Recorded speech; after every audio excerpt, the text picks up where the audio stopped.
In this practice, you will change the way the columns display in the Layer Property Manager, modify the layer settings, and reconcile the new layers in a drawing. Open Small House-A drawing. In the Home tab, Layer Panel, click Layer Properties. In the Layer Properties Manager, the layers and their properties are listed in the columns. Right-click on the column title and select Maximize All Columns. The columns shift so that the information listed in each column is completely displayed. For the layers Electrical and Furniture, click New VP Freeze to freeze them. Auto-hide the Layer Properties Manager. Switch to the proposal layout. The existing viewport displays all of the layers as thawed. In the Layers Properties Manager, right-click on the viewport's layer and select Set Current.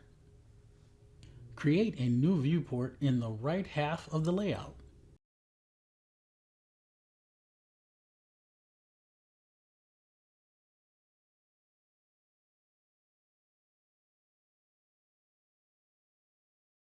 Note that the object of the Furniture red-colored and Electrical cayenne-colored layers are not displayed.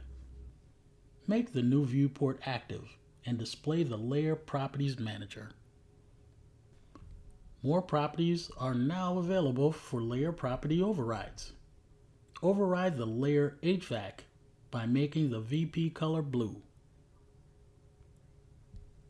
Verify that the Toggle Override Highlight is toggled on for the highlight to display. Note that the change is highlighted in blue. Note that Viewport has Layer Property Overrides, displays in the status bar.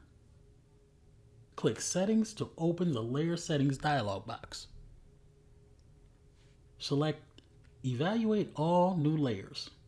Notify when layers are present, and save. In the Override Display Settings area, select Enable Layer Properties Override Background Color and change the Viewport Override background color to green. Click OK to return to the Layer Properties Manager and note that the override changes are highlighted in green. Create 3 new layers using default layer settings. Save the drawing.